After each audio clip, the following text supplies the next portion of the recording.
Mohon izin Bapak Ibu, kita akan memulai dalam waktu 3 menit ke depan karena sepertinya masih ada beberapa peserta yang ingin masuk. Mohon izin Bapak.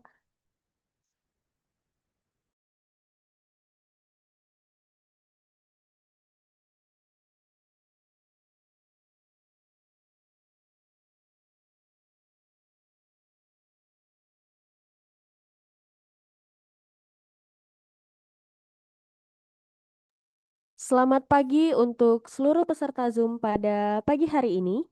Izin kita tanyakan dulu, apakah Bapak Ketua Umum Apeknas dan Bapak narasumber kita sudah masuk ke dalam webinar pada pagi ini? Ya, Bu Ani, narasumber sudah siap. Makasih. Baik, terima kasih Bapak. Assalamualaikum warahmatullahi wabarakatuh. Selamat pagi dan salam sejahtera untuk kita semua. Puji syukur kita panjatkan kehadirat Tuhan Yang Maha Esa, karena atas rahmat dan karunia-Nya kita dapat berkumpul secara virtual dalam webinar hari ini, Jumat 17 April 2026, dengan tema Legal Due Diligence untuk Tender, Merger, Joint Operation, Akuisisi, IPO Badan Usaha atau Perusahaan Konstruksi. Perkenalkan, saya Maharani yang akan memandu jalannya acara webinar pagi ini. Kami ucapkan selamat datang kepada Bapak Ketua Umum Apeknas, Bapak narasumber, serta peserta dan seluruh pihak yang telah berpartisipasi pada acara ini. Kepada yang terhormat, Bapak Dr. Insinyur Fandi Iyot selaku Ketua Umum Apeknas. Yang terhormat, narasumber kita pada pagi ini, Bapak Bukti H. Panggabean, SHMH CPLA, selaku Ketua Kepulauan Riau, Ikatan Praktisi Hukum dan Auditor Hukum Indonesia. Serta seluruh peserta webinar yang hadir pada pagi yang berbahagia ini, kami menyampaikan salam hormat kepada Bapak Ibu semua. Sebelum itu, kami Apeknas mengucapkan selamat datang dan terima kasih kepada LPJK dan Kementerian PUPR yang sudah bersedia hadir dalam webinar pada pagi ini, dan juga kami memohon jika Bapak Ibu perwakilan LPJK dan Kementerian PUPR untuk dapat memberikan kata sambutan pada webinar hari ini, di mana kami Apeknas sangat berterima kasih jika bersedia memberikan kata sambutannya. Sebelum memulai acara, izinkan saya sebagai MC pada pagi ini untuk membacakan susunan acara sebagai berikut.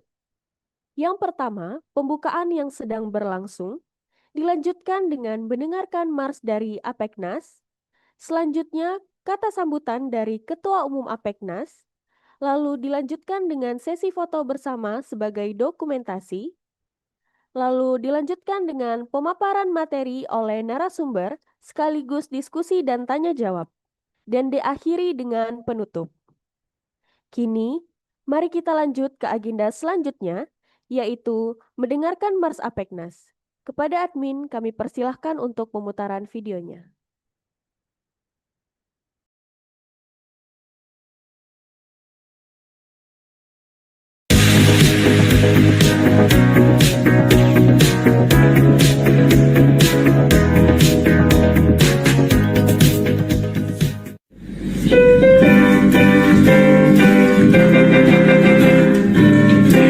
Indonesia negeri tercinta, anugerah Tuhan.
terima kasih. Sekarang kita akan mendengarkan kata sambutan. Sambutan ini akan disampaikan oleh Bapak Dr. Insinyur Fandi Iyot selaku Ketua Umum Apeknas. Kepada Bapak kami persilakan.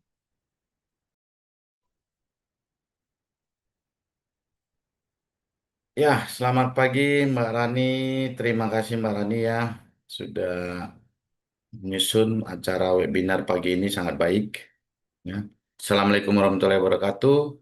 Shalom, Om Swastiastu, Namo Buddhaya, salam kebajikan, dan dari kami APENAS salam konstruksi.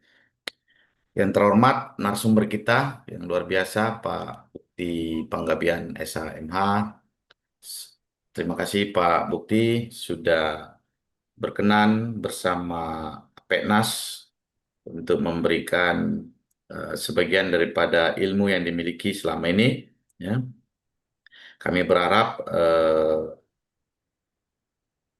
ilmu yang hari ini sangat luar biasa ya, yang bisa dibagi antara eh, eh, APENAS dengan teman-teman atau anggota konstruksi.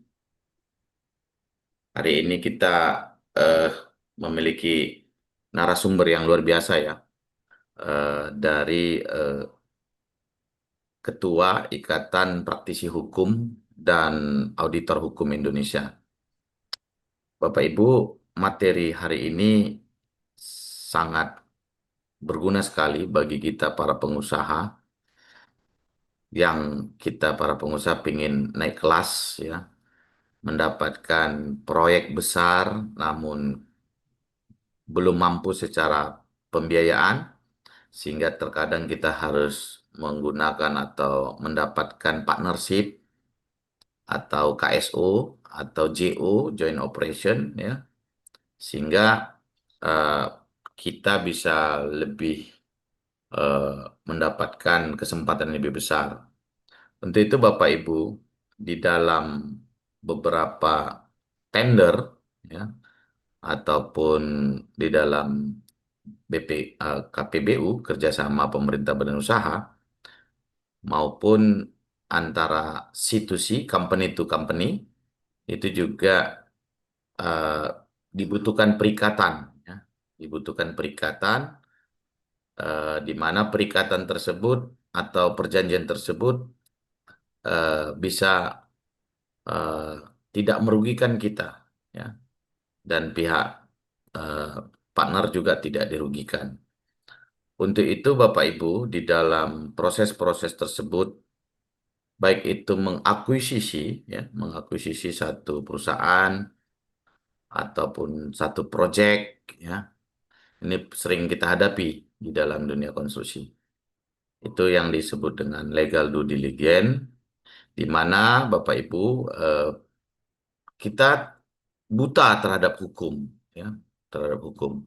Untuk itu Pak Bukti Panggabean akan menjelaskan secara detail seperti apa yang harus kita lakukan, langkah-langkah mitigasi yang perlu kita lakukan, sehingga nanti Bapak Ibu bisa memahaminya.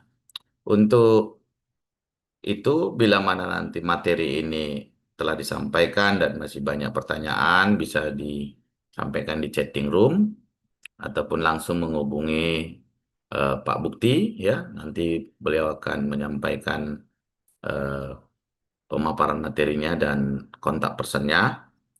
Untuk itu, Bapak Ibu, kami berharap Bapak Ibu semua bahagia mengikuti webinar hari ini, ya. Semoga berbahagia. Kemudian eh, Mbak Rani, nanti kita putarkan ya untuk kebijakan manajemen ISO, di mana semua anggota APENAS, badan usaha yang tergabung dalam APENAS, tetap mematuhi aturan dan peraturan yang berlaku.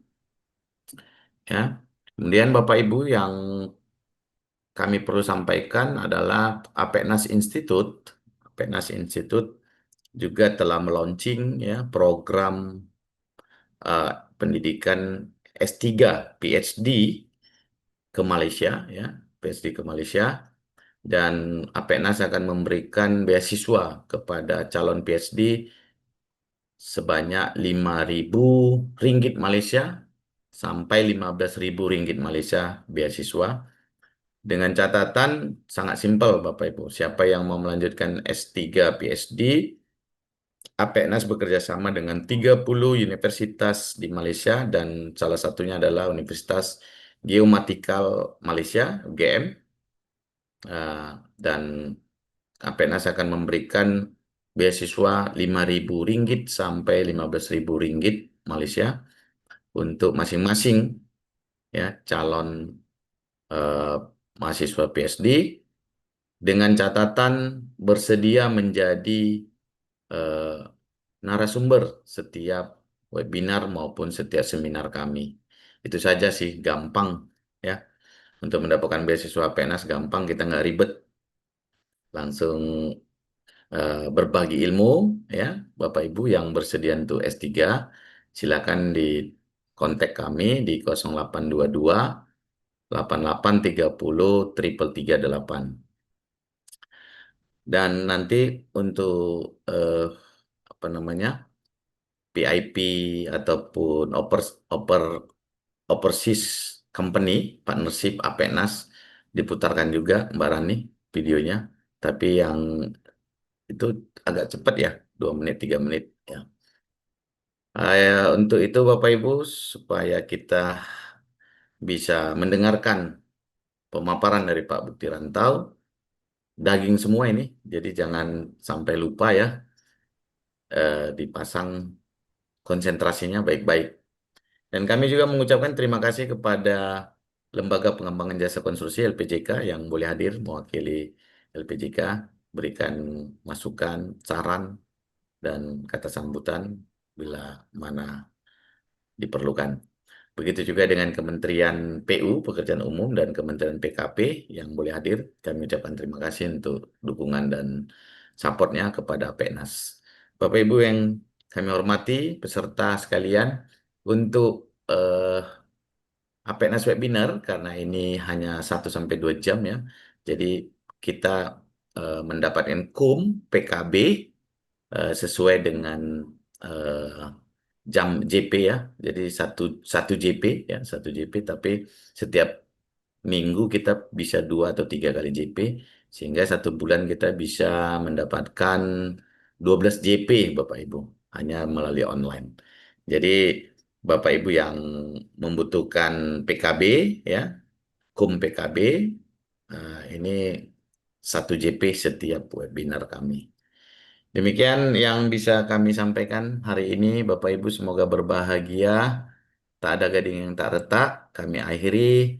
Wabillahi taufiq wa hidayah. Assalamualaikum warahmatullahi wabarakatuh. Kembali ke Mbak Rani. Waalaikumsalam warahmatullahi wabarakatuh. Terima kasih atas sambutannya Bapak Ketua Umum. Selanjutnya kita akan melihat pemutaran video dari ISOSpace. Kepada admin dipersilakan.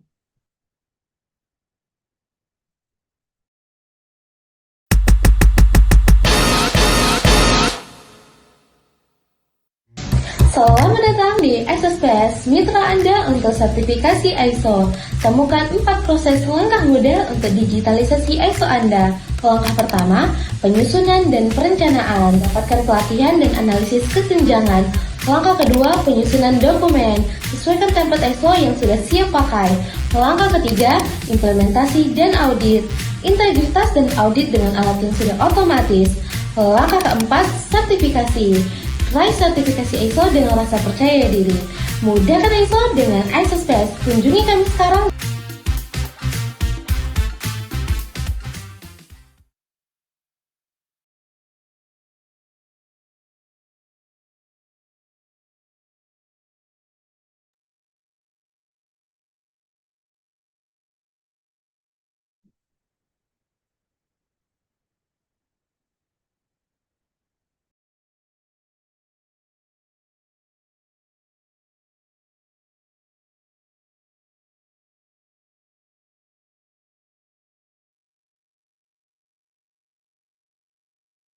Bapak Ibu peserta webinar yang kami hormati, sertifikasi ISO seperti ISO 9001, ISO 14001, ISO 45001 memberikan manfaat nyata, mulai dari peningkatan kualitas, pengelolaan risiko yang lebih baik, hingga pemenuhan kepatuhan terhadap regulasi.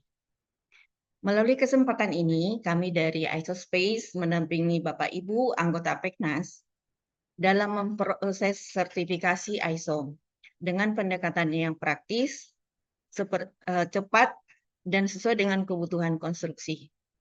Jangan ragu untuk menghubungi kami melalui call center kami atau melalui Apeknas. Kebetulan bulan April ini kita ada promo yang seharusnya dari 35 juta bisa menjadi 10 juta. Gunakan kesempatan ini Bapak Ibu. Terima kasih.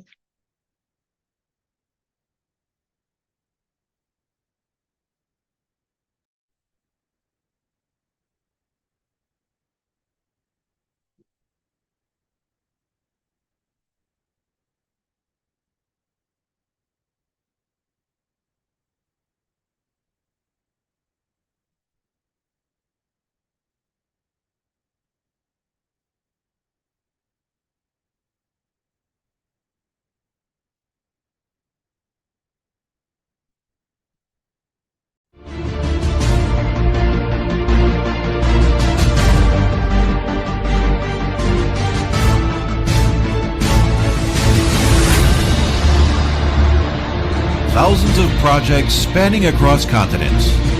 Millions of tons of structural steel. Tens of millions square meters of roofing and wall panels. And tens of millions of liters of industrial paint. These impressive figures are the culmination of over 2 decades of dedication and innovation. For more than 20 years, Seiko has proudly infused its high-quality steel into projects across continents. Beyond the mere numbers, these figures represent a remarkable growth story, historical milestones that lay the foundation for flourishing.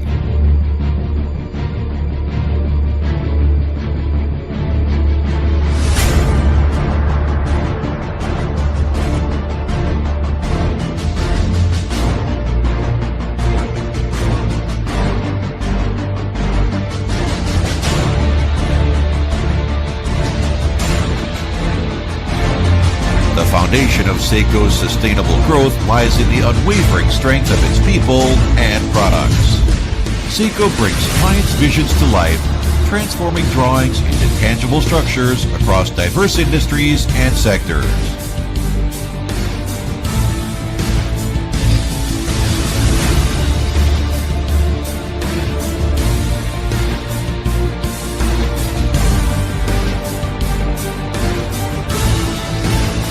Seiko's 4 modern steel structure manufacturing plants adhere to stringent domestic and international standards, producing tens of millions tons of steel structures annually alongside ancillary products such as roofing and wall panels, SP Deck, industrial paints.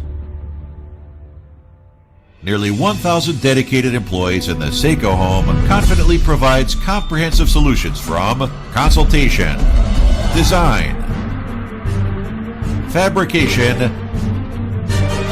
and installation. Upholding the spirit of perseverance and innovation in every project, we always demand perfection in every detail.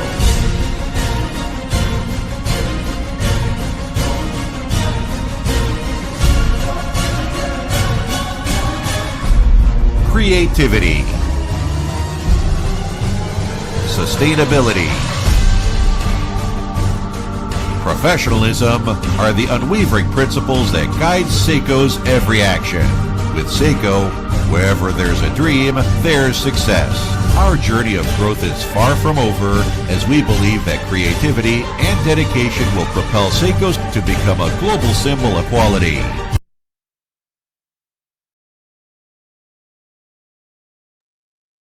Baik, terima kasih.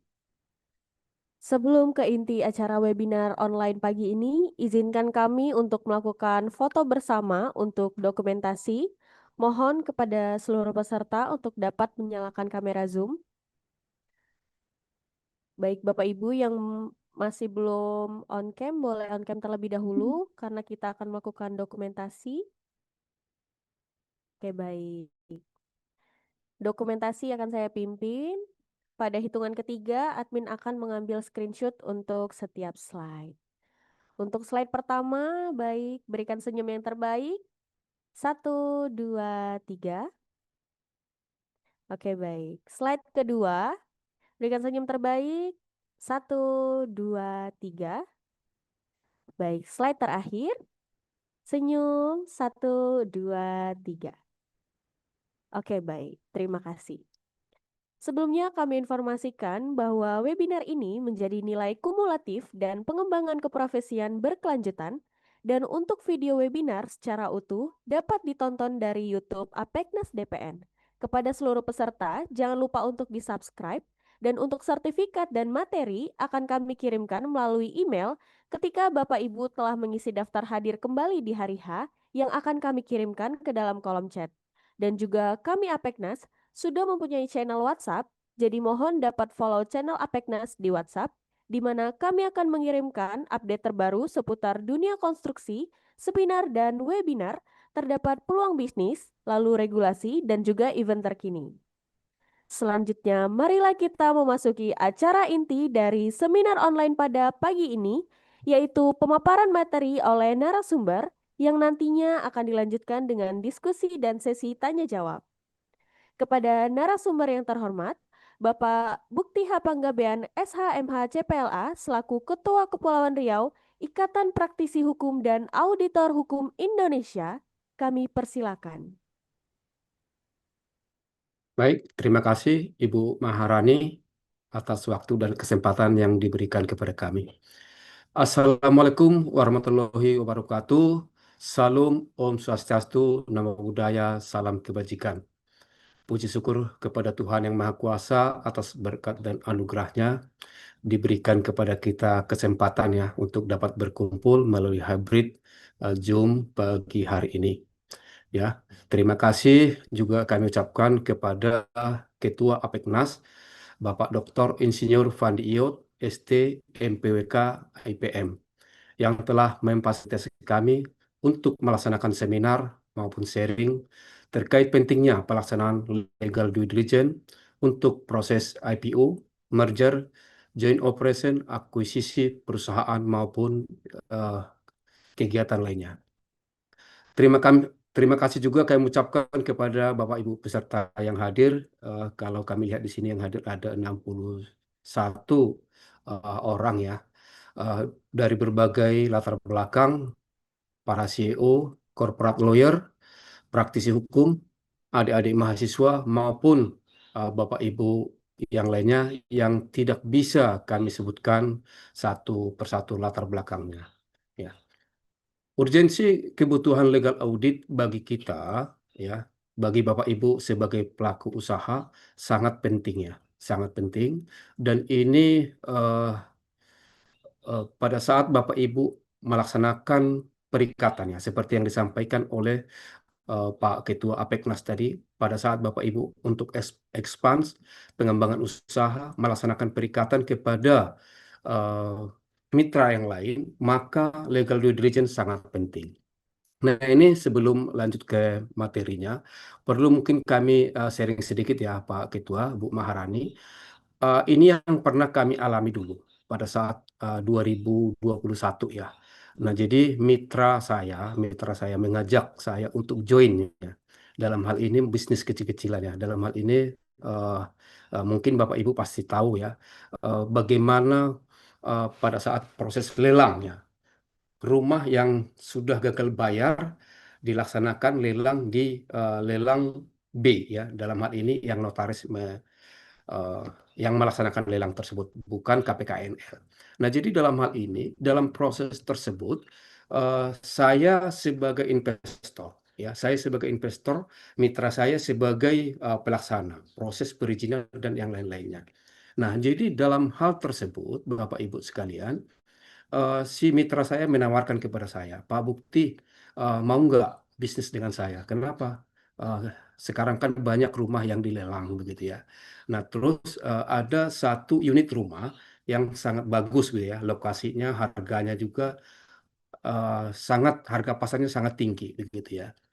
Nah, terus beliau menyampaikan ke saya, kalau Pak mau join silakan, Bapak sebagai investor katanya. Nah, jadi yang saya sampaikan di situ kepada teman saya, oke kalau begitu bagaimana bentuk kerjasama kita? Silakan Anda kirimkan draft perjanjian akan kita lakukan sehingga kami review dulu ya.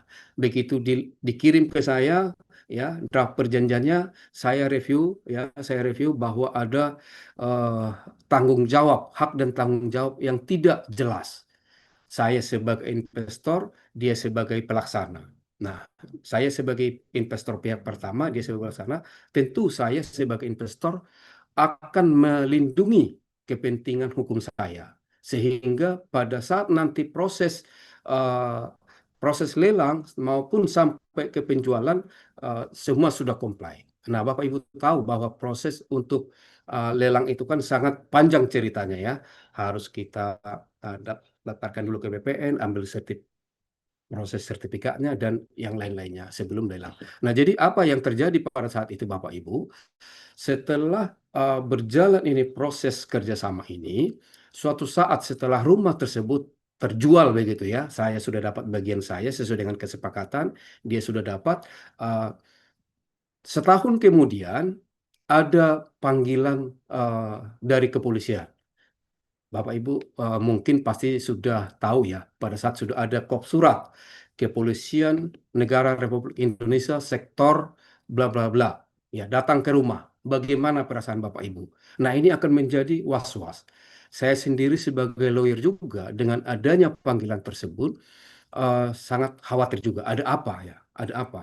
Nah, namun karena pada saat itu saya sudah melindungi kepentingan saya sebagai investor, dalam perjanjian tersebut apa eh, tugas tanggung jawab saya sudah tegas di situ menyatakan ya, dan juga apa tugas dan tanggung jawabnya sudah tegas mengatakan. Nah, sehingga pada saat saya dipanggil di kepolisian saya menjelaskan saya hanya menunjukkan perjanjian yang saya berikan, yang kami tanda tangani, para pihak tanda tangani. Nah, sehingga Bapak Ibu singkat cerita, eh, mitra saya itu 4 tahun di penjara karena di situ masuk dalam pasal penggelapan, pemalsuan dokumen dan yang lain-lainnya. Nah, jadi hal inilah berbagai pengalaman yang ingin saya sampaikan kepada Bapak Ibu sekalian supaya ada insight begitu ya, ada pandangan. Ya. Nah, jadi eh, untuk paparan ini sebenarnya yang realnya itu eh, akan dilaksanakan ini 3 kali pertemuan Pak Ketua ya, Bu Maharani, 3 kali pertemuan, 3 kali sesi gitu ya. Ada 120 slide sebenarnya. Tapi dalam hal ini karena waktu sangat terbatas, sehingga kami sudah mensimplifikasi dalam hal ini dipadatkan. Ya mudah-mudahan ini ada 30 slide eh, yang sudah kami simpelkan. Nanti apabila kami dalam penjelasannya mungkin tidak bisa kami sebutkan secara mendetail, ya mohon maklum karena waktu keterbatasan tadi yang sudah disampaikan oleh Pak Ketua Apeknas. Ya mungkin kira-kira itu dulu yang ingin saya sampaikan kepada kita semua sebagai apa namanya diskusi ya, sebagai sharing apa yang terjadi kepada kita. Ya, jadi mungkin itu yang ingin saya sampaikan. Sekarang kita masuk ke dalam uh, materi. Mohon izin share screen. Saya lanjut ya, Bu Maharani ya. Iya, Pak. Lanjut.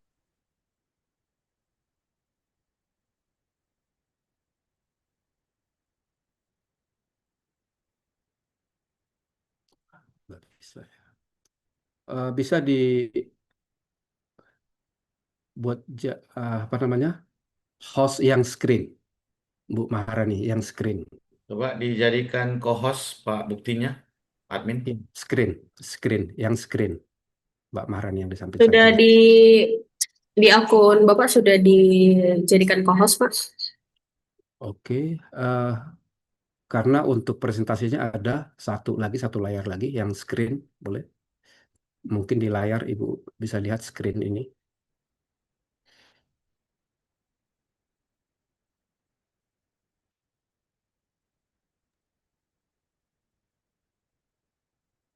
Ya, Pak Bukti sudah jadi co-host, Pak. Silakan. Bisa langsung share screen langsung. Oke.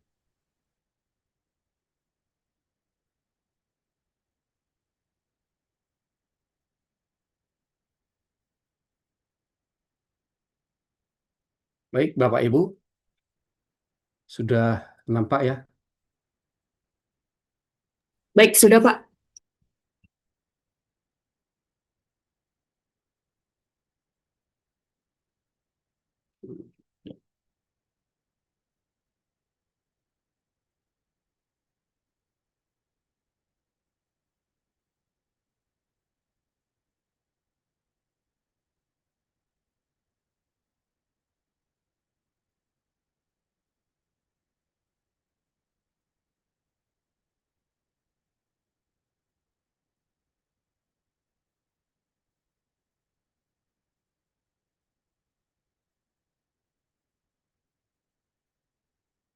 Ya, belum full ya. Sebentar ya, Bapak Ibu. Mohon izin.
Boleh saya bantu Bapak?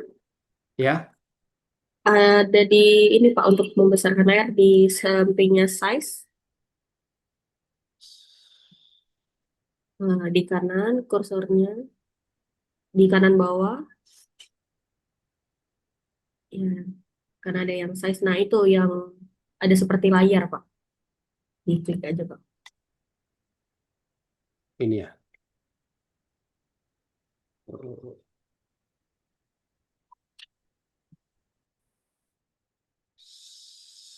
Slide control.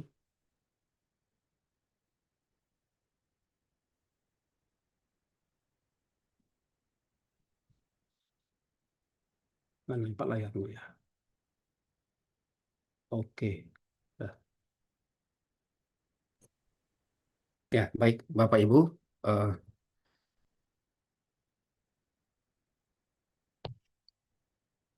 ya, ini profil saya. Eh, Nama saya Bukti Panggabean.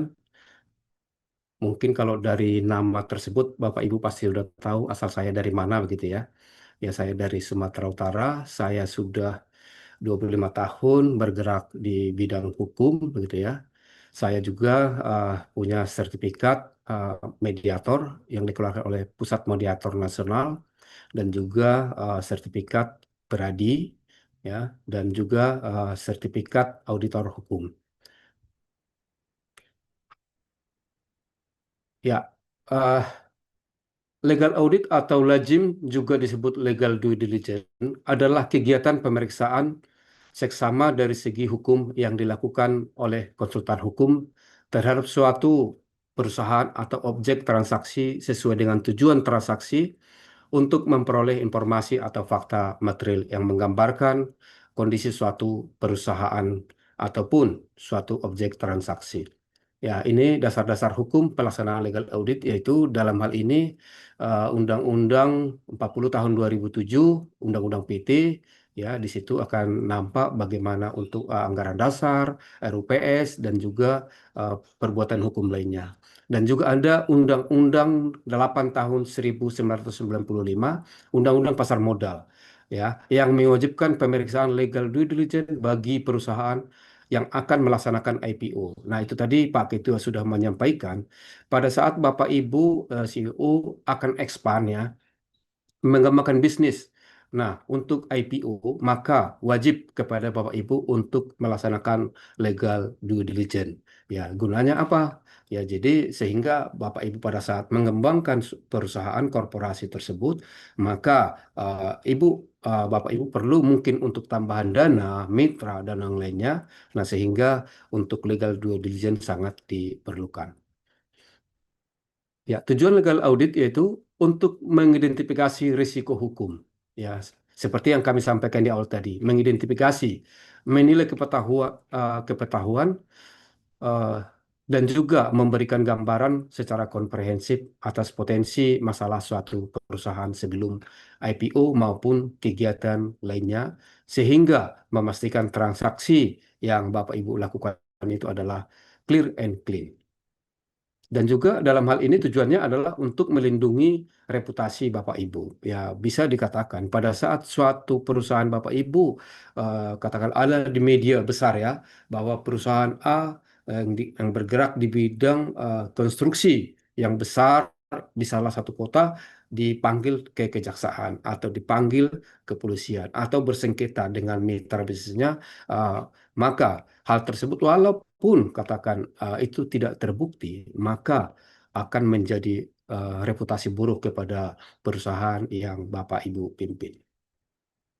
Seberapa seringkah perusahaan harus melaksanakan legal audit? Ya, nah ini tergantung daripada perusahaan Bapak Ibu. Contohnya, perusahaan Bapak Ibu bergerak di satu bidang, katakanlah tambang ya, tambang. Nah, ataupun konstruksi. Nah, jadi karena size-nya tidak begitu besar, maka eh, satu perusahaan saran kami ya supaya diaudit. Dan berapa intensitasnya, berapa kali, ya itu mungkin minimal satu kali dalam setahun. Tapi apabila perusahaan Bapak Ibu besar ya, besar, ada dalam hal ini beberapa anak perusahaan yang lain, nah jadi ataupun bisnisnya ada beberapa, contohnya ada ekspor impor, ada tambang, ada powerhouse. Nah, jadi tentunya SDM Bapak Ibu sangat banyak. Ya, mungkin sampai 100 orang atau 200 orang. Jadi ada di situ beberapa divisi ya.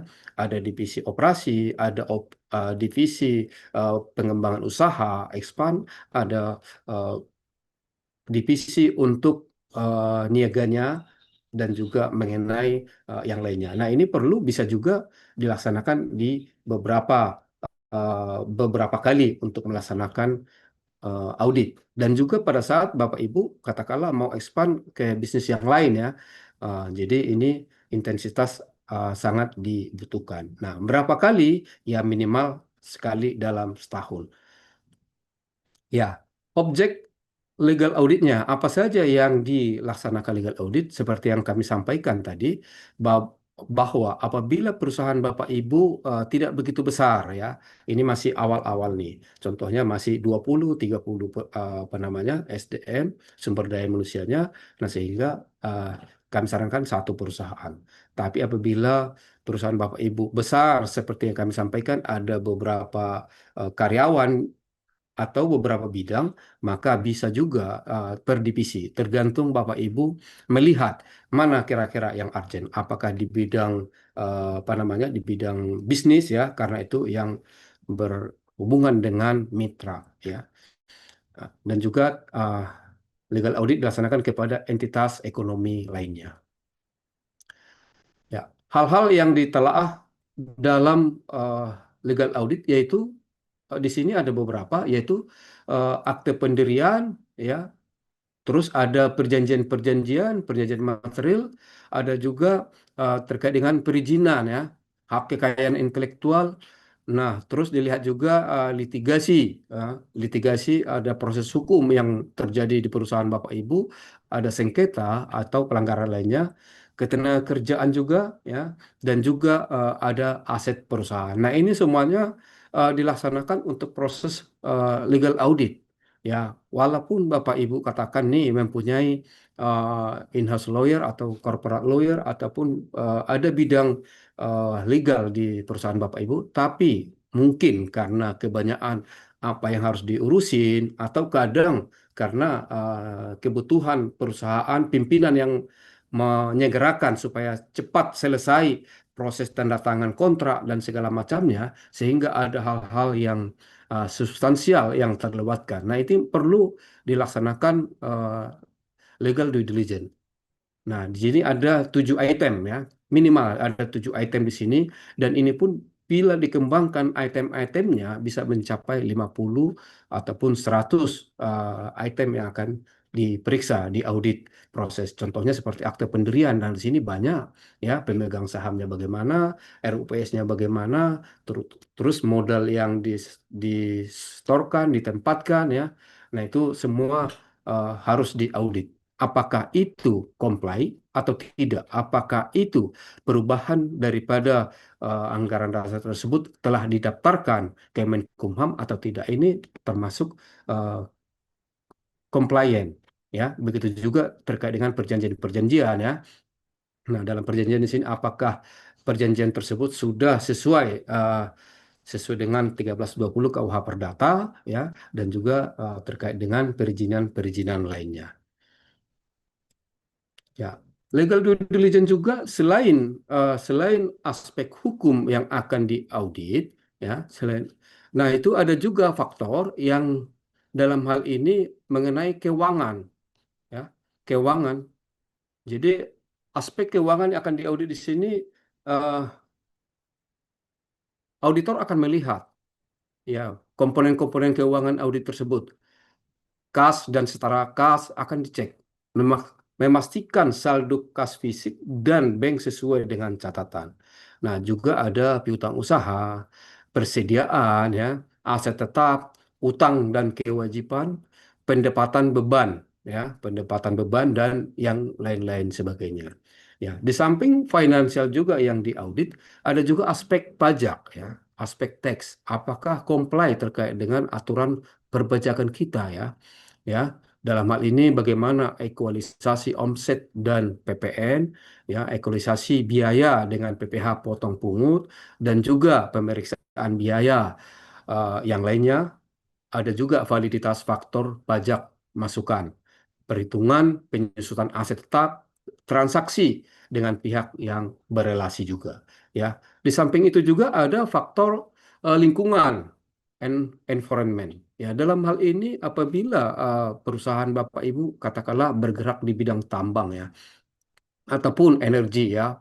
Eh, Nah, berarti kan maka auditor akan melihat bagaimana pengelolaan limbah, ya, pengelolaan limbah di perusahaan Bapak Ibu. Nah, begitu juga pengendalian emisi usaha apakah sudah sesuai, manajemen energi dan sumber daya. Suaranya hilang, Pak. Ya, sudah jelas Bapak Ibu? Sudah, Pak. Ya, Sudah, Pak. Sudah, Pak. Sudah, Bapak. baik Bapak Ibu, kami lanjutkan, ya. Nah, terkait dengan selain faktor pajak maupun keuangan tadi, ada faktor yang tidak kalah juga, yaitu faktor lingkungan, environment. Nah, di situ seperti yang kami sampaikan, bagaimana pengolahan limbah, pengendalian emisi, manajemen energi, pengelolaan bahan berbahaya, beracun, ya, dan juga kepatuhan hukum dan izin lingkungan yang Bapak Ibu miliki, ya. Dan juga ada sistem manajemen lingkungan ISO seperti yang disampaikan Bu Maharani tadi, apakah sudah comply, apakah sudah ada izin lingkungannya ISO 14001, dan juga ada penyimpanan dan tanggap darurat, ya. Itu di samping uh, masalah hukum yang akan diperiksa, dan juga ada aspek aspek finansial, tax, dan juga lingkungan, dan juga dalam hal ini aspek customer, ya. Nah, dalam hal ini aspek customer itu yaitu bagaimana perikatan uh, antara kita dengan mitra kita. Ya, hasil daripada legal audit itu yaitu laporan legal audit yang memuat fakta, ya, memuat fakta keterangan dan informasi lainnya mengenai aspek hukum dari suatu perusahaan. Ya, apa saja yang di hasil penilaian tersebut, yaitu clear and clean, CNC. Nah, artinya subjek ya, dalam hal ini perusahaan dan objeknya, ya, aset transaksi telah memenuhi seluruh kewajiban hukum, dokumen lengkap dan tidak ada sengketa. Nah, ini penilaian yang paling tinggi yaitu nilai 4, ya. Dan juga ada clear but not clean, ya. Artinya di sini secara hukum patuh, ya, dokumen lengkap. Namun masih ada potensi permasalahan atau risiko hukum yang melibatkan pihak ketiga. Ya, misalnya dalam ini mungkin dalam sengketa tanah, ya, sudah ada putusan, ya, sudah inkrah tapi belum dapat dieksekusi. Nah, ini risiko menengah. Nah, dan juga ada dalam hal ini not clear but not clean. Ya, artinya dokumen atau prosedur hukum tidak lengkap atau bermasalah. Namun secara substansi, aset atau transaksi tersebut aman dari sengketa. Ya. Nah, dokumen tidak lengkap, tapi aman dari sengketa. Artinya bagaimana? Bahwa sebenarnya contohnya lahan tersebut sudah lama Bapak Ibu miliki dari tahun ke tahun, jadi tidak ada di situ legalitasnya sertifikat, tapi sudah Bapak Ibu gunakan semenjak dari dulu ke dulu. Nah, sehingga ini tetap juga akan menjadi potensi ada masalah hukum, yaitu masuk dalam risiko menengah. Nah, dalam hal ini ada yang kelanjutannya yaitu not clear and not clean. Artinya tidak patuh secara hukum, secara dokumen, dan terdapat sengketa atau risiko hukum substansial atas objek atau subjek tersebut. Ya, artinya di sini bisa dikatakan bahwa perusahaan tersebut beroperasi secara ilegal, ya, itu. Nah, terus apa manfaat legal due diligence bagi penjual? Manfaatnya yaitu memfasilitasi tahapan dan menyiapkan penjualan perusahaan, pemenuhan kewajiban terhadap pembeli, dan yang lain-lain, dan seterusnya, dan seterusnya. Manfaat legal due diligence kepada pembeli yaitu menjadi alat untuk memperkuat penilaian target, ya, dengan dilaksanakan legal due diligence terhadap apa yang mau kita beli, maka akan memperkuat penilaian kepercayaan diri kita untuk mengakuisisi, kekuatan diri untuk melaksanakan merger maupun yang perbuatan hukum lainnya sesuai dengan bisnis, dan juga alat penata transaksi dan perlindungan kontraktual yang dibutuhkan untuk pembeli. Nah, audit legalitas perusahaan. Perusahaan dan kepatuhan perizinan adalah proses pemeriksaan untuk memastikan perusahaan mematuhi peraturan dan perundang-undangan yang berlaku. Ya. Nah, dalam hal ini bagaimana terkait dengan kepatuhan kita kepada perizinan perusahaan tersebut? Apakah dia sudah mendaftarkan NIB-nya, ya, melalui mencakup berbasis OSS, dan juga izin lingkungan apakah sudah comply, dan juga laporan-laporan lainnya, contohnya laporan penanaman modal. Dan juga kepatuhan ini penting bagi operasional untuk mitigasi risiko, sanksi, dan keberlangsungan bisnis perusahaan. Audit kontrak dan perjanjian bisnis. Ya, audit kontrak yaitu memeriksa menyeluruh terhadap perjanjian bisnis untuk memastikan kepatuhan, mengidentifikasi risiko, dan meningkatkan efisiensi. Audit kontrak merupakan bagian penting dari bisnis yang melibatkan perjanjian dengan pihak lain. Nah, dalam hal ini apa yang kita lihat dalam audit kontrak tersebut? Ya, item-itemnya ada beberapa, Bapak Ibu sekalian. Ada keabsahan kontrak, ya, validitas, ya, kewenangan para pihak, ya, authority, ya. Kewenangan para pihak dalam hal ini, ya, contohnya itu dalam ADART. Dalam Undang-Undang PT dikatakan bahwa direksi perseroan berhak mewakili perusahaan di dalam maupun di luar pengadilan. Berarti dalam hal ini apabila kita terjemahkan, maka yang tanda tangan kontrak itu adalah pimpinan perusahaan, direksi perseroan. Kalaupun kelanjutannya itu diberikan surat kuasa kepada yang lain, kepada general manager ataukah ke pihak lain, yaitu lain hal.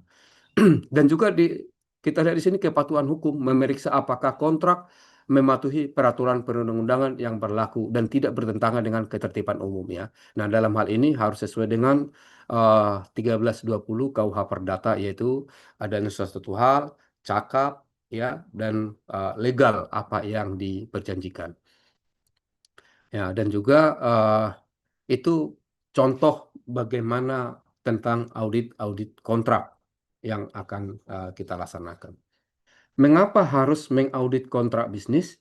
Tujuannya yaitu untuk meningkatkan proses dan meningkatkan kualitas kontrak, mencegah aktivitas penipuan, ya, mengelola risiko secara efektif, menciptakan hubungan bisnis yang lebih baik. Ya, dalam hal ini apabila kita melaksanakan perjanjian secara equal, sama pihak satu dengan pihak lainnya, maka akan menciptakan hubungan bisnis yang baik. Tidak ada yang direndahkan, ya tidak ada yang ditinggikan, namun harus sama. Itulah tujuan dilaksanakan audit kontrak tersebut.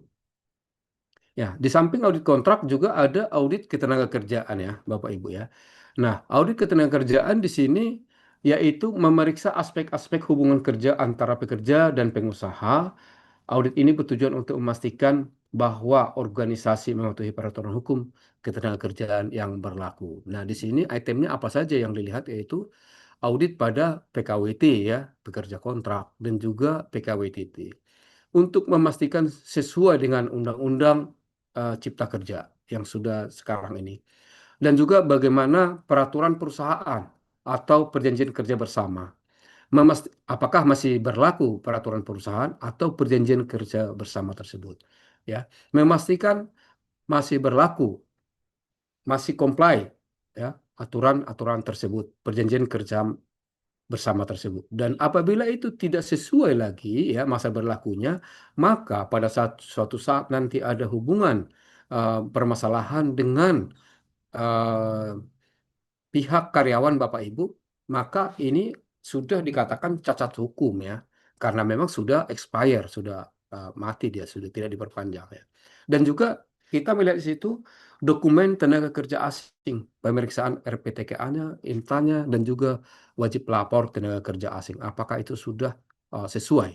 Dan juga ada izin teknis ketenagakerjaan, izin lembaga pelatihan, ya, penyedia jasa kerja, dan yang lain-lainnya. Itu ketenagakerjaan. Lain lagi tentang administrasi SDM, ya, data karyawan, jam kerja lembur, dan juga yang lain-lainnya.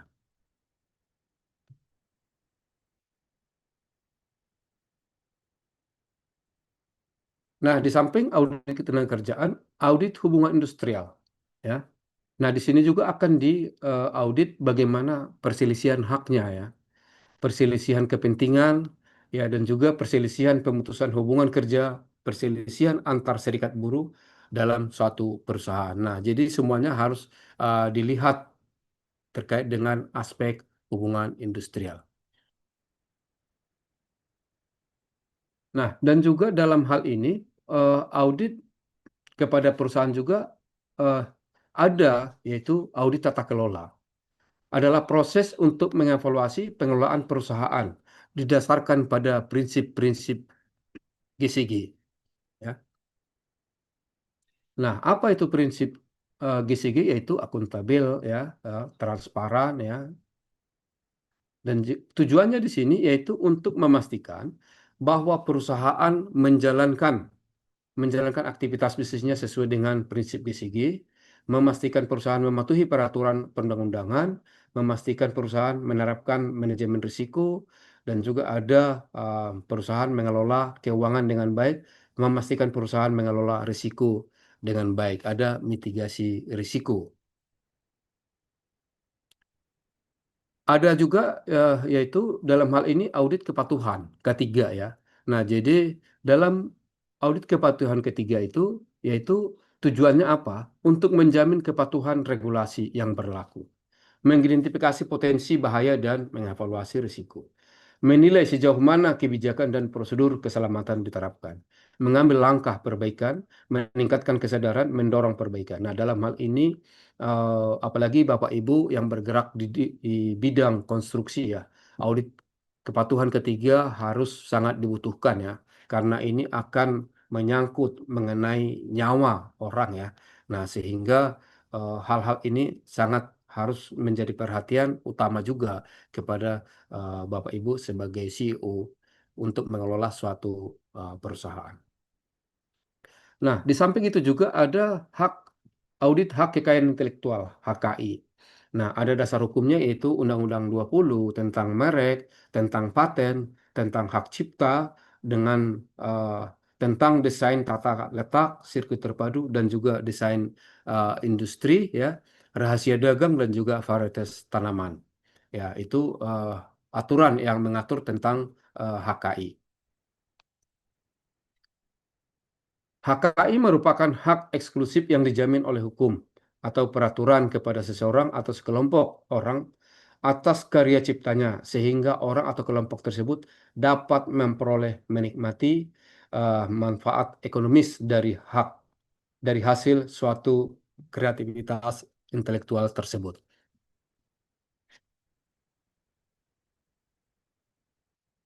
Nah, apa saja yang dilindungi oleh HKI tersebut? Yaitu hak paten, ya, merek, hak cipta, rahasia dagang, desain industri, dan juga varietas tanaman.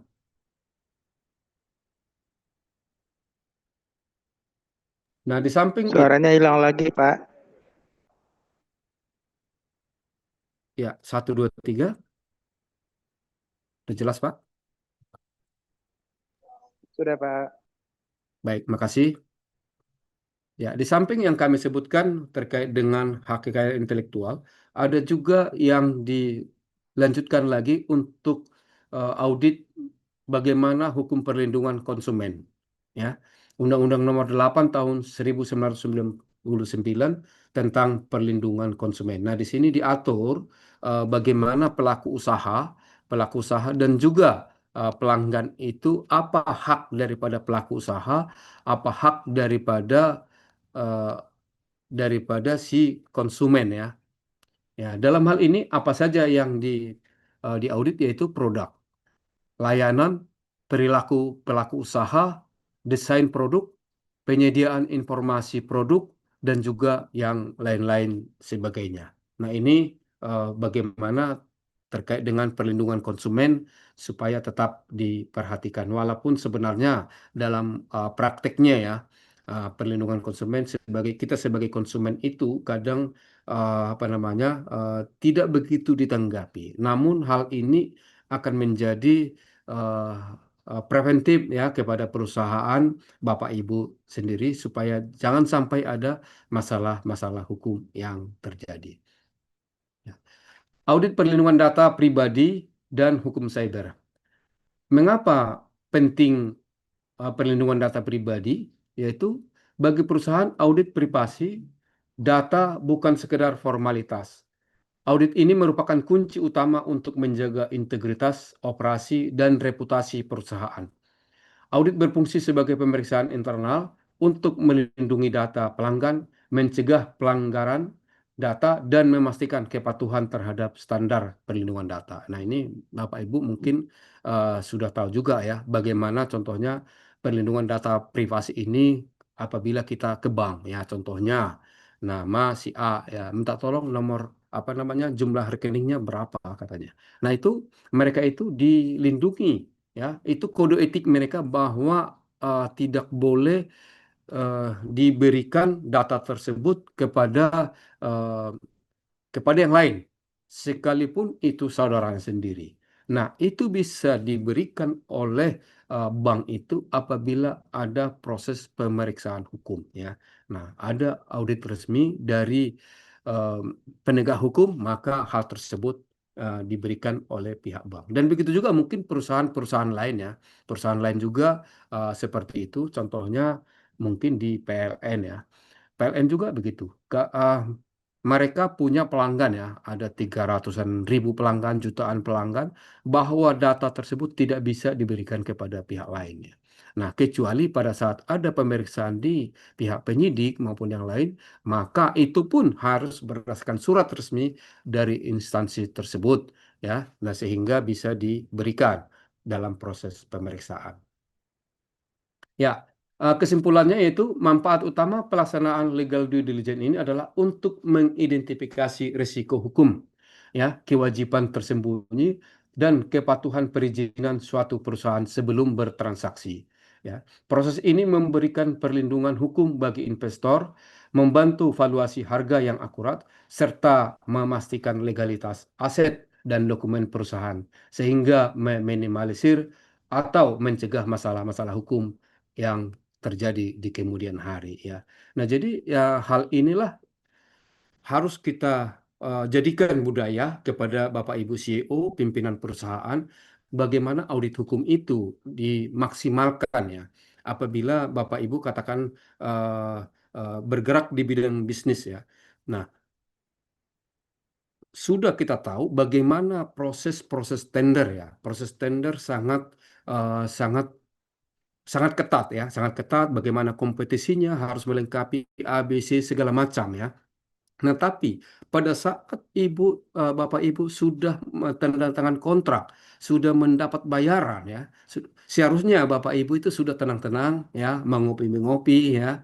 Eh, tapi kalau Bapak Ibu tidak melindungi ya, tidak melindungi perjanjian tersebut ya dengan comply, kontrak tersebut tidak diaudit oleh para profesional, akan menjadi apa namanya beban kepada Bapak Ibu. Bapak Ibu ngopi sudah tidak enak lagi ya, tidak enak lagi apa yang terjadi, apa yang terjadi. Nah, jadi perlu ini menjadi gambaran kepada Bapak Ibu CEO dan juga masukan juga kepada mungkin mahasiswa ya yang fresh graduate dalam hal ini bagaimana untuk ke depan pada saat saudara-saudari memimpin suatu perusahaan ataupun legal di suatu perusahaan. Hal ini tidak boleh apa namanya dikesampingkan.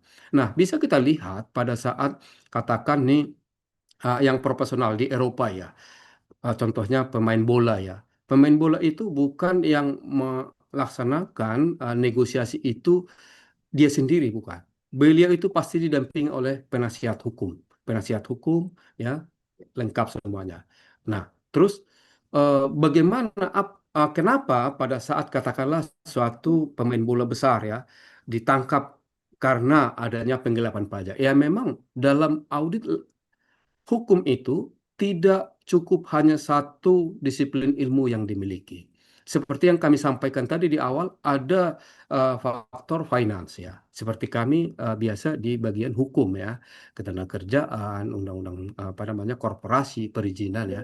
Nah, tapi kalau masuk masalah finance, yaitu kami juga ada tim yang akan turun, yang profesinya adalah di finance. Ada juga bagian pajak. Dan begitu juga terkait dengan lingkungan ya. Nah, ini hal-hal disiplin ilmu yang spesifik tertentu ya. Nah, jadi pada saat audit hukum itu tidak cukup hanya satu orang, ada pimpinan, penanggung jawab, ada juga dalam hal ini staf dan juga ada administrator ya. 2 minggu lalu ya Bapak Ibu ya, saya ketemu dengan ada orang Kanada ya.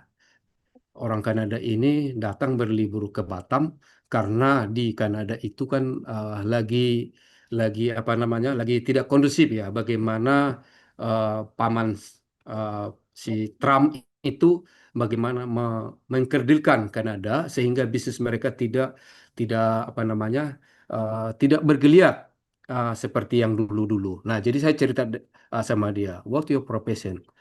Dia mengatakan I am lawyer but not courts ya. Nah, jadi dia mengatakan bahwa dia adalah uh, pengacara tapi tidak untuk beracara, bukan di pengadilannya. Nah, jadi so what your activity actually saya bilang begitu. Dia mengatakan bahwa dia uh, uh, menjembatani ya apabila ada real estate ya ada developer ini ada calon pembeli ya, calon pembeli si A ya kepada yang developer ini si B. Nah, jadi tugas daripada lawyer tersebut adalah mengkawal ya si customer ini, si pelanggan ini, dia kawal mulai dari awal ya, dari awal proses eh, pemilikan properti tersebut sampailah dia tanda tangan sampai comply semua sertifikatnya. Nah, itu tugas dia. Nah, terus berapa fee yang Anda dapat? Ya, kami dapat fee 2,5% katanya. Ya, berarti kan apabila apabila eh, apabila hal tersebut terlaksana katakanlah 100 juta ataupun 1 miliar, berarti mereka dapat fee-nya adalah 2,5 juta ya kalau 100 juta. Nah, jadi cukup besar. Tapi bagaimana keamanan daripada si customer tersebut terlindungi ya. Nah, contoh ini juga apabila dikomparasi dengan kondisi kita yang ada di Indonesia ya, contohnya di tempat saya. Ada beberapa developer yang saya tahu ya, kondisi rumah tersebut sekarang sudah terjual lunas ya, tapi sertifikatnya tidak ada. Begitu juga apartemen. Ada beberapa apartemen yang saya tahu itu ada satu apartemen sudah berdiri mega, sudah beberapa tower, tapi sertifikatnya tidak ada. Nah, disinilah yang perlu menurut kami itu bagaimana seorang praktisi hukum dilibatkan ya, dilibatkan dalam proses suatu transaksi sehingga pada saat ke depan juga untuk memitigasi, untuk meminimal risiko yang terjadi. Ya. Nah, jadi ini juga ada pengalaman ya, Bapak Ibu ya. Pengalaman saya sekitar 7 tahun lalu ya. Dari ada orang Indonesia yang sudah kerja di Singapura ya, suami istri, dia beli properti di Batam ya. Tapi pada saat diminta sertifikatnya, padahal udah lama, lunas tahun lebih gitu ya, diminta sertifikatnya tidak diberikan. Ya. Nah, terus sampai memberikan kuasa kepada kami untuk mengurusnya. Begitu kami somasi pertama, uh, langsung disampaikan mereka, Pak, 2 minggu lagi ya. Artian di sini bahwa sertifikat itu sebenarnya sudah ada, namun ya tanda kutip ya mungkin ini diagunkan atau yang lain. Ya, mungkin mungkin itu yang ingin kami sampaikan. Terima kasih atas Bapak Ibu perhatiannya. Nah, semoga bermanfaat. Ya, silakan kalau Bapak Ibu kita mungkin akan kita diskusikan sharing ya Bapak Ibu ya. Terima kasih Bapak Ibu. Kami serahkan, kami kembalikan kepada host Bu Ani. Makasih. Oke, baik. Terima kasih atas pemaparan materi yang luar biasa, Bapak Bukti. Baiklah, sekarang kita akan masuk ke sesi tanya jawab, di mana para peserta bisa memberikan pertanyaan lewat kolom chat atau langsung raise hand. Nanti akan saya bantu sampaikan pertanyaannya.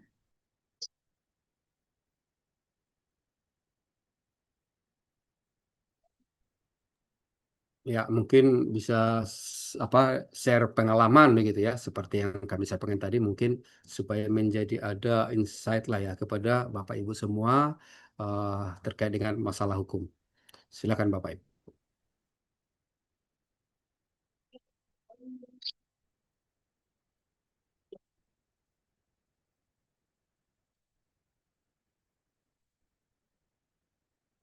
Ada ya?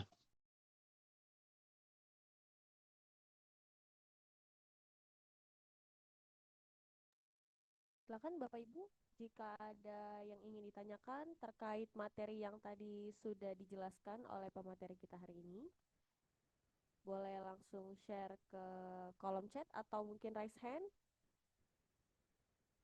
Bisa langsung bertanya, silakan Bapak Ibu.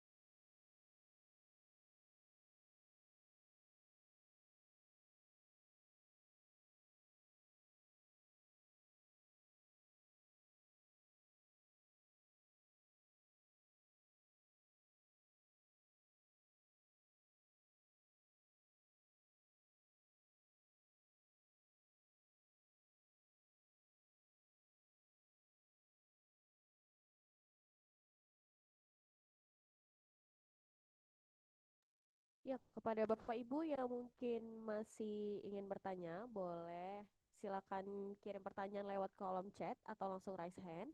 Kayaknya suara Bu Maharani kurang jelas ya. Iya, Pak. Apa di tempat saya yang kurang jelas?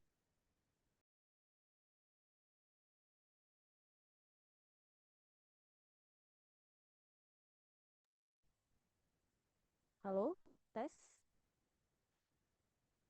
Iya, maaf soal suaranya Ibu Maharani kecil juga di saya. Oke, baik. Apakah ini sudah terdengar, Bapak Ibu? Sudah terdengar jelas Ibu Maharani. Oke, baik. Kepada Bapak Ibu yang masih ingin bertanya, boleh langsung kirimkan pertanyaan ke kolom chat atau bisa langsung raise hand seputar materi yang tadi sudah pemateri kita berikan. Boleh silakan Bapak Ibu yang mau sharing, karena Bapak Bukti open banget untuk pertanyaan ya Bapak ya. Boleh Bapak Ibu yang ingin bertanya silakan.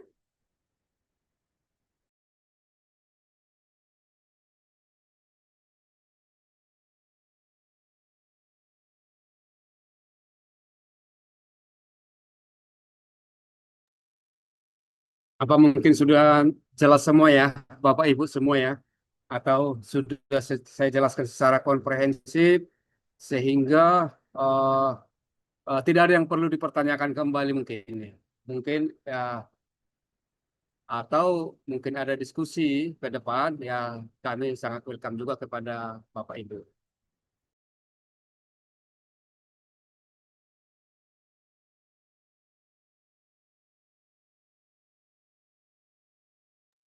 Baik, sambil menunggu pertanyaan yang ingin masuk, kepada Bapak Ibu yang belum mengisi daftar hadir, boleh diisi daftar hadirnya yang sudah admin kirimkan ke kolom chat.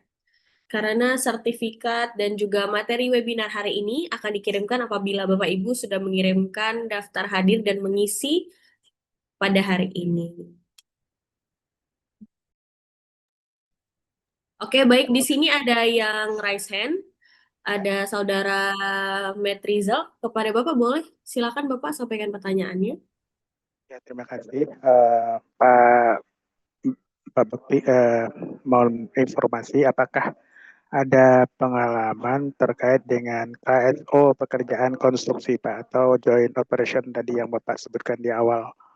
Karena mungkin ada juga ya beberapa kasus yang ujungnya tidak bagus gitu Pak. Mungkin ada informasi atau kasus. Terima kasih Pak.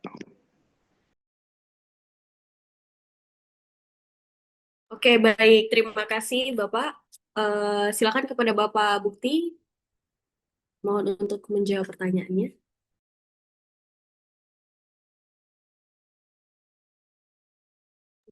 Mohon maaf Bapak, mic-nya masih off Pak. Mohon izin.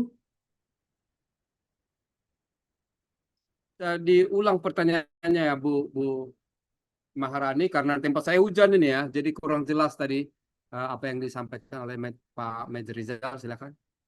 Boleh diulang. Oke, baik. Tadi pertanyaan dari Bapak Ahmed Rizal seputar Bapak, apakah ada pengalaman seputar konstruksi seperti itu, Pak? Ya, kalau pengalaman saya seputar konstruksi, ya, karena saya kan di bidang legal ya. Jadi yang pengalaman saya di bidang konstruksi yaitu mereview perjanjian-perjanjian yang telah dilakukan oleh para pihak. Ada beberapa review perjanjian yang sudah pernah saya lakukan. Ya, begitu Pak Metrizal ya. Pada prinsipnya seperti yang penjelasan kami di awal, yaitu dalam hal ini pasal 1320 KUH Perdata itu, apakah para pihak itu cakap melakukan perjanjian? Ya, cakap ya, dalam hal ini Undang-Undang PT, apakah dia pimpinan? Nah, kalau dia tidak pimpinan yang tanda tangan, ada surat kuasanya. Dan juga dalam hal ini diperjelas mengenai di situ secara substansi terkait dengan perjanjiannya. Ya, begitu Pak Metrizal. Ya, standar ya, sebenarnya standar untuk dalam kontrak perjanjian begitu, Pak. Ya, terima kasih Pak. Oke, baik. Terima kasih atas jawaban dari pertanyaannya, Bapak. Kepada Bapak Ibu, apakah masih ada yang ingin bertanya? Jika ingin bertanya, boleh langsung share ke kolom chat atau mungkin raise hand. Bisa langsung bertanya kepada pemateri kita. Silakan, Bapak Ibu yang ingin bertanya.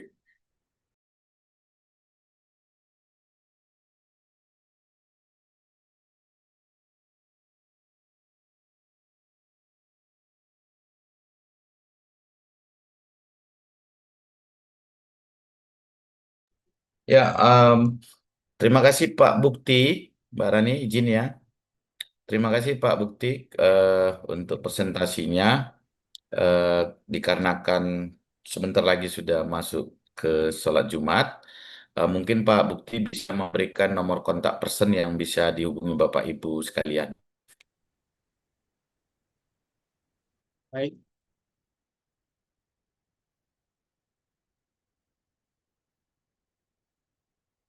baik, Bapak Ibu, apabila Bapak Ibu mau kontak person kami, sebenarnya ada di Apeknas ya. Nomor saya 0811 7176 0811 70000176 ya. Dan apabila Bapak Ibu katakanlah ada yang mau melaksanakan in-house training ya, pendalaman kepada in-house lawyernya ya, mungkin bisa kita diskusikan ya nanti melalui Apeknas, kami mungkin bisa memfasilitasi. Ya, mungkin begitu ya Bapak Ibu ya.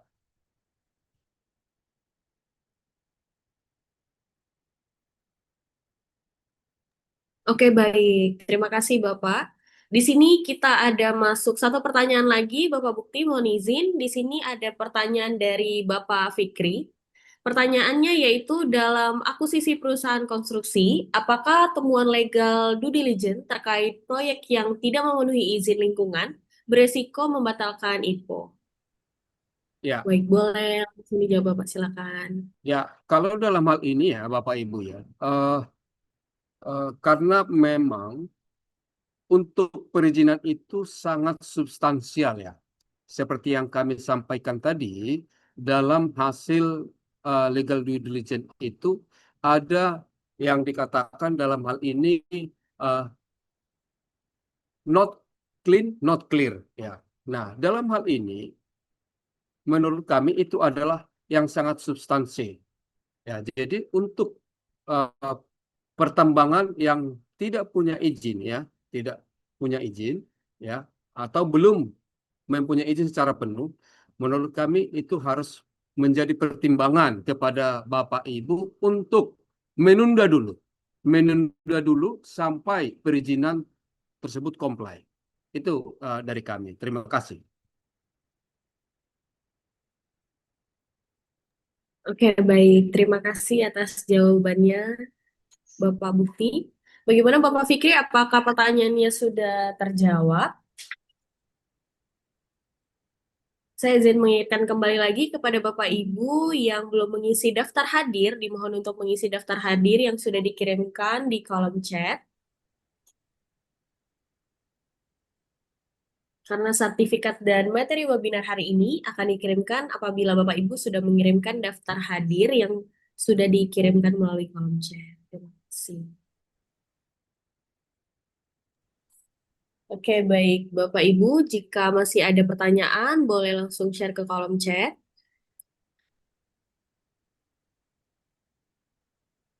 Sepertinya tidak ada lagi Bapak Ibu yang ingin bertanya. Baiklah, mungkin jika masih ada beberapa pertanyaan yang ingin masuk, boleh menghubungi ke nomor Bapak Bukti tadi di 0811 7000 176. Ya. Oke, baik.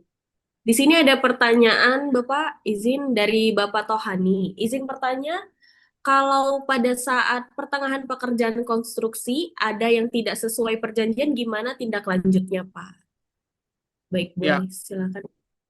ya. Jadi pada saat pekerjaan konstruksi ya, ada yang tidak sesuai dengan perjanjiannya. Nah, jadi saran dari kami, Bapak Ibu, kita lihat dulu tidak sesuai perjanjian ini apakah risikonya itu minor ataupun major ya. Tapi kalau saran dari kami, nah itu seperti kami cerita tadi ya, cerita kami di awal tadi, bagaimana pada saat kami melaksanakan suatu bisnis ya, bisnis ada yang tidak sesuai dalam perjanjian tersebut ya. Nah jadi memang ya harus kita mengamankan di sisi kita. Contohnya Bapak dalam hal ini sebagai mitra, ya memang Bapak harus menuntut kalau ada yang tidak sesuai dengan perjanjian tersebut. Karena suatu saat apabila katakan nih Bapak mengerjakan pekerjaan di pemerintah ya, pemerintah. Nah, di situ sudah ditegaskan terkait dengan contohnya perjanjian itu akan dibangun, contoh ini ya, akan dibangun bangunan dengan kamar ya 5x7, contohnya ruang kerja 5x7. Tapi pada saat dalam pelaksanaan proyek tersebut tidak dilaksanakan sesuai dengan perjanjiannya. Nah, jadi menurut kami ini hal yang fatal. Nah, pada saat si pengguna dalam hal ini pemerintah tersebut nanti ada audit ya, ada audit BPK ke sana ataupun internal, ada yang tidak komplain, ada yang tidak sesuai. Nah, ini akan menjadi masalah kepada Bapak Ibu CEO. Nah, saran kami itu harus kita mitigasi ya. Kita lihat ini sejauh mana impact daripada ketidaksesuaian perjanjian tersebut terhadap nanti hasilnya dan juga untuk 15 tahun, 20 tahun ke depan. Karena namanya hukum ini kalau perdata kan ya 20 tahun. Ya, jadi supaya mengamankan perjanjian Bapak Ibu ya memang harus comply semua perjanjian. Ya, di situ Pak yang ingin kami sampaikan. Terima kasih Bu Maharin. Oke, baik. Sudah Terima terjawab, kasih Pak? atas Sudah terjawab yang ingin kami sampaikan tadi? bagaimana Bapak Tohani? Oke, baik. Di kolom chat Bapak Tohani sudah merespon, Bapak. Terima kasih atas jawabannya, katanya seperti itu. Oke, baik. Di sini ada pertanyaan terakhir, mungkin ya Bapak Ibu. Di sini ada pertanyaan lanjutan dari Bapak Fikri. Pertanyaannya yaitu, jadi jika sebuah perusahaan ingin mengelola tambang, izin lingkungan tidak memenuhi, lalu perusahaan itu ingin diakuisisi perusahaan baru. Untuk kemudian mengurus izin lingkungan kembali, seperti apa ya Pak solusinya? Apakah tetap ditunda dulu? Begitu pertanyaannya Pak. Boleh langsung dijawab Bapak, silakan. Ya, makasih pertanyaannya Pak Fikri. Ya, karena memang untuk tambang itu yang paling substansial di situ adalah izin ya, izin lingkungan ya, izin lingkungannya juga. Nah, kalau saran kami sebelum merger maupun akuisisi ya, yaitu harus dikelirkan dulu. Dikelirkan dulu bagaimana. Kan karena kita nggak tahu, Pak, kenapa ini tidak selesai kan? Izinnya kenapa tidak selesai? Apakah ada something wrong di situ ataukah bagaimana penolakan daripada masyarakat? Nah, ini akan dimitigasi risikonya. Karena pada saat katakanlah hanya tinggal satu izin kok. Ya udahlah, nggak apa-apalah, ambil aja lah nekatnya. Padahal sebenarnya di awal sebelum histori proses katakanlah akuisisi atau merger ini sebenarnya mereka sudah ngurus, Pak. Sudah ngurus, tapi ada dari pihak-pihak lain yang tidak menyetujui. Contohnya dari pemilik tanah belum selesai ini penyelesaian, dan juga dengan lembaga swadaya masyarakat belum clear, belum ada penyelesaian, belum ada solusi. Nah, saran kami ya memang itu harus dikelirkan karena itu tidak bisa ditunda-tunda, jalan dulu baru izin, tidak bisa Pak. Itu dari kami Pak Fikri, terima kasih. Menjawab Pak kira-kira Pak? Oke, baik. Terima kasih atas jawaban yang sangat membantu Bapak Bukti. Semoga jawaban pertanyaan dari Bapak Fikri tadi sudah terjawab pertanyaannya. Baiklah, di sini sudah di akhir sesi ya Bapak, mohon izin. Terima kasih antusiasme Bapak Ibu semua. Mungkin masih ada beberapa pertanyaan yang ingin masuk. Boleh menghubungi langsung ke Bapak Bukti di 0811 7000 176. Baik, semoga diskusi ini menambah wawasan dan juga menjadi inspirasi untuk kita semua. Baik, sebelum mengakhiri acara webinar online hari ini, izinkan kami untuk melakukan dokumentasi kembali.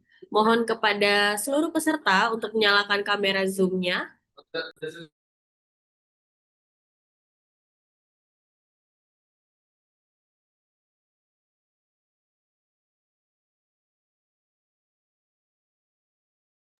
Oke, baik. Mohon izin Bapak Ibu yang belum on cam, dimohon untuk on cam terlebih dahulu karena kita akan melakukan sesi dokumentasi kedua. Mohon izin Bapak Ibu, boleh on cam terlebih dahulu. Oke, baik. Untuk dokumentasi saya pimpin. Pada hitungan ketiga nanti admin akan mengambil screenshot dari setiap slide ya, Bapak Ibu. Oke, baik. Untuk slide pertama, berikan senyum terbaik. 1, 2, 3. Oke, baik. Slide kedua. 1, 2, 3. Oke, slide ketiga, senyum. 1, 2, 3. Baik, slide terakhir. 1, 2, 3. Oke, baik. Terima kasih. Kami infokan kembali bahwasannya webinar ini menjadi nilai kumulatif dan pengembangan keprofesian berkelanjutan. Dan untuk video webinar secara utuh dapat ditonton dari YouTube Apeknas DPN. Kepada seluruh peserta, jangan lupa untuk di-subscribe. Dan untuk sertifikat dan materi akan kami kirimkan melalui email ketika Bapak Ibu telah mengisi daftar hadir kembali di hari H yang telah kami kirimkan ke dalam kolom chat. Dan juga kami Apeknas sudah mempunyai channel WhatsApp, jadi mohon dapat follow channel Apeknas di WhatsApp, di mana kami akan mengirimkan update terbaru seputar dunia konstruksi, seminar, dan webinar, terdapat peluang bisnis, lalu regulasi, dan juga event terkini. Baiklah, demikian rangkaian acara webinar kita pada hari ini. Terima kasih kami ucapkan kepada Bapak Ketua Umum Apeknas, Bapak Dr. Insinyur Fandi Iyot. Terima kasih juga kami ucapkan kepada narasumber, Bapak Bukti Hapanggabean SHMH CPLA selaku Ketua Kepulauan Riau Ikatan Praktisi Hukum dan Auditor Hukum Indonesia atas ilmu dan wawasan yang telah dibagikan, serta kepada seluruh peserta atas partisipasinya. Semoga kegiatan ini bermanfaat dan juga dapat menambah pengetahuan kita semua. Saya Maharani selaku MC mohon pamit undur diri. Mohon maaf apabila ada kesalahan kata dalam penyampaian. Sampai jumpa pada kesempatan berikutnya. Terima kasih. Wassalamualaikum warahmatullahi wabarakatuh. Waalaikumsalam warahmatullahi wabarakatuh. Mohon izin oleh Bapak Ibu. Sampai ketemu kembali. Terima kasih Bapak. Terima kasih.